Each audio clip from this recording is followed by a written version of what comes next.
It's very difficult from just listening to the conference call to detect outright lies. In fact, at CFA Institute, we've just finished conducting the first test of financial professionals' ability to detect lies on quarterly earnings calls, and they came in at 49% likely to detect a lie. Now that's about chance odds, 50-50 odds.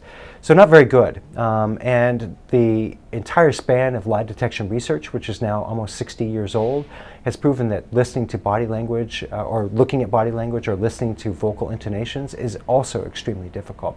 Not a lot. However, there are several things that you can listen for. One is, in answering a question, if the voice goes up an octave, sometimes that's indicative of a lie at greater than chance, and it's statistically significant and reliable. Another thing that you can rely upon is indifference on the part of the answer to your question. This one is better seen than heard.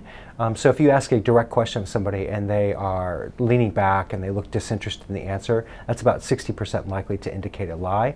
Probably not strong enough to make an important buy or sell decision based upon, but nonetheless that's indicative. But that doesn't mean that there aren't things that you can rely upon.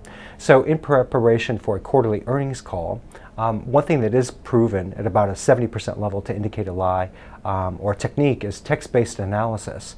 So this takes place well before the call. After the 8K is released or the press release is released, you can submit this text of these documents to some form of analysis. And I know of two firms that do this. One is Rittenhouse Rankings, and they evaluate executive communications for candor.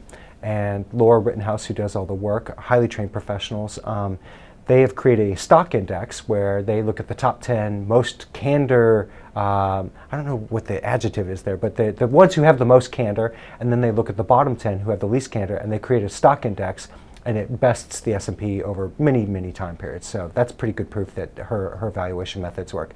The other is a company called LIWC.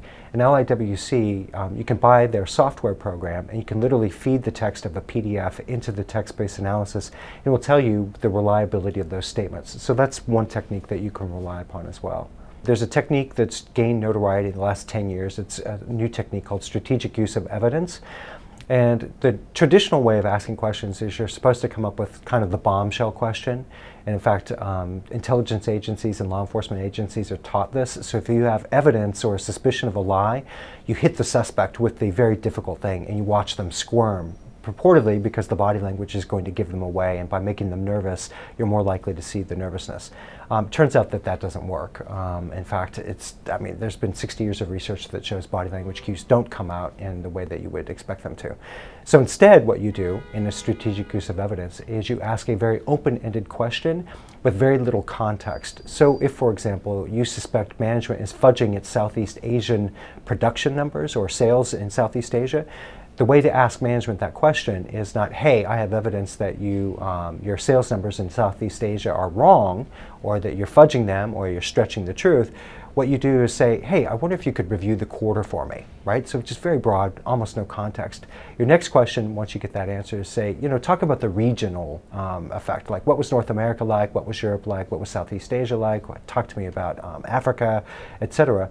And you've narrowed the context. And gradually you narrow the context down to the point where you would really like the answer to the question.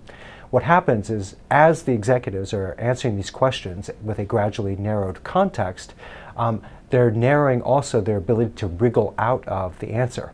The problem with asking a direct question of somebody is you told them exactly what the evidence is and exactly which evidence they need to explain away, and you have no way of refuting that. By starting with the broad context and narrowing it, you have lots of evidence that, hey, well, you've just contradicted yourself in that answer. So that's strategic use of evidence, and it relies upon you being able to ask management multiple questions. Probably can't do it on a quarterly earnings call, but in a one-on-one meeting, you absolutely could.